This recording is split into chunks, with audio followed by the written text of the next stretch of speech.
এই কাজটা করে তোর মেন্টালি বা শারীরিকভাবে তোর কতটা এফেক্ট করে? কারণ দেখ, আমি কথাটা বলার কারণ হচ্ছে তুই সকাল 6টায় বেরোস বাড়ি থেকে, রাত 8টা 10টা 11টা কোনো ঠিক থাকে না ঢুকতে। ঠিক থাকে না। সেই ক্ষেত্রে নিজের মেন্টালি প্রেশারটাকে কীভাবে হ্যান্ডেল করিস? শারীরিক তো আলাদা প্রেশার থাকেই, সেটা আলাদা কথা, মেন্টালি প্রেশার কীভাবে হ্যান্ডেল করিস? মেন্টালি প্রেশার বলতে ধরো হ্যান্ডেল করা খুবই চাপের ব্যাপার, খুবই।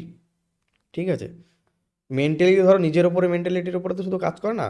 আমি যখন আমার উল্টো দিকে কেক আছে, সে আমার সাথে কিভাবে কথা বলছে, সের ওপরে ডিপেন্ড করে আমার মেন্টালিটি। তুই কিছুক্ষণ আগে বলছিলি ওখানে বসে আমরা যখন আলোচনা করছিলাম যে ডাইরেক্ট কেউ ফোন করে তুই তুকারি কথা বলে যে ভাই। হ্যাঁ, ধরো এতদিন ধরে কাজ করছি আমি, ধরো যদি আমি যে কটা পার্সেল হ্যান্ডেল করছি তার মধ্যে ধরো 2-5টা, মানে যখনই আমি একই রুটে কাজ করব আমার ম্যাক্সিমাম চেনা থাকে।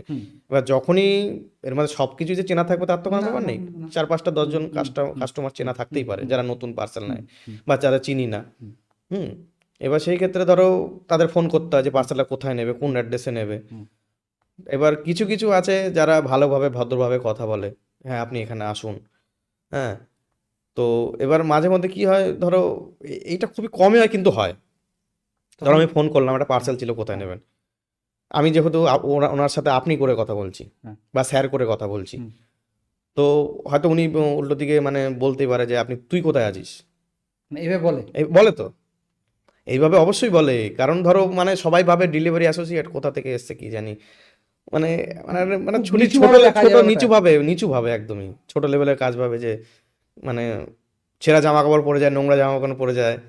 হ্যাঁ, একটুখানি দেখে মানে মানে তাকে পরিষ্কার পরিচ্ছন্ন মনে হয় না, সে আর কি হবে। কিন্তু তারও তো ফ্যামিলি আছে, কিন্তু খুব কম লোকই আছে যারা ভালো ব্যবহার করে, আবার খুব কম লোকই আছে যারা খারাপ ব্যবহার করে। হ্যাঁ, এবার তুই তো আমারই করলে তখন নিজের খুব খারাপ লাগে। তখন যদি তাকে যদি বলি যে আপনি কি আমাকে চেনেন, সে হয়তো তার হয়তো মাইন্ডে লেগে যেতে পারে, সে হয়তো বলবে হ্যাঁ কেন। আর তখন আমি যদি বলি তাকে রিপিট করে যে আপনি আমাকে তুই করে বলছেন, আর সে হয়তো সেই কথাটা হয়তো ওনার খারাপ লেগে যেতে পারে। আচ্ছা, মানে এগুলো সব সহ্য করতে হয়, তখন আমরা ওইভাবেই কাজ করি। এখন মানে এতদিন ধরে কাজ করছি, নিজের সহ্য ক্ষমতাও বেড়ে গেছে ওইভাবে এগুলো শুনতে শুনতে। সম্পূর্ণ পডকাস্টটি দেখতে অবশ্যই ভিজিট করুন রিপন টক্স ইউটিউব চ্যানেলে।